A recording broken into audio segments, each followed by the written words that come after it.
We've heard countless stories of courage and strength during the Lahaina fire, with people going above and beyond to help family, friends, and even strangers. That includes Lahaina resident Akanesi Va'a and her family, who helped save the life of a 2-year-old girl, her grandmother, and their dog. As the August 8th wildfire began to ravage Lahaina, Akanesi Va'a, her husband LJ, and their 3 kids hopped in their car to try and escape the flames. Oh my gosh. Ooh. It's gonna get to the church. Oh my gosh, it's gonna fall on us. Okay, come inside. Reverse? Reverse. As the heat grew stronger, they knew they had no choice but to turn back around. I'm reversing like blindly, it's dark. These ambers are flying everywhere. Nesi and her family pulled into a different parking lot of their apartment complex, right next to a car with a woman inside. That's when I heard her yelling for help. Please help me, I have a baby in my car. Nesi helped pull the 2-year-old girl, Kulia, out of her car seat, carrying and covering her with a wrap, while her husband helped get the toddler's grandmother, Sallyann, and her dog out of the car. My 9-year-old, she clinged to me, like just telling me that she couldn't run, because I told them to run and I don't know, it was just being scared, wanting to make sure that, my babies are okay. At that time, I was thinking, if I got this child out, and one of mine don't make it, like how would I feel?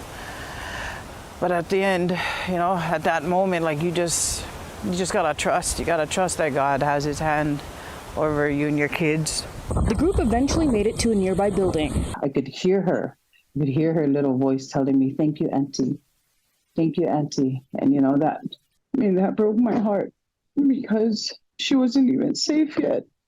It's almost like she knew that she was going to be okay and that we were going to be okay. With nowhere to turn and thinking it could be the end, Nesi says they heard a man call out to them. Out of nowhere, you just hear this voice loud and clear. "Hey, did you guys want to jump this way? You guys want to try and climb over?"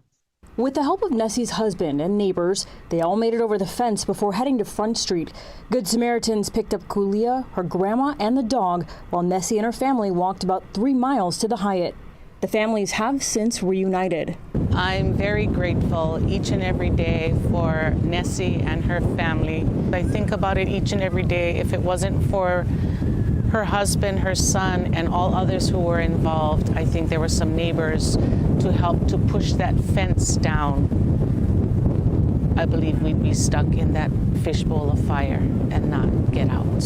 It was almost like I needed that as a part of my healing, knowing that, this little girl that was in my arms during this run for her life, knowing that she was okay as well and that her grandmother was okay. Nesi and baby girl Kulia now share a special bond. Oh, hi. Hey. Hey. Hi. I feel like there's a connection with her. Like, I'm not sure what it is. If I'm, maybe to be in her life, while we're here on earth. I'm not sure what it is, but I do feel connected to her. And I saw that firsthand, their connection. The family says that Kulia, she doesn't really let people hold her very often. She's a little bit apprehensive, but when she saw Nesi, she just reached her arms out to her and just wanted to go straight to her. So She's young, but she knows. They truly have a special connection. Very nice.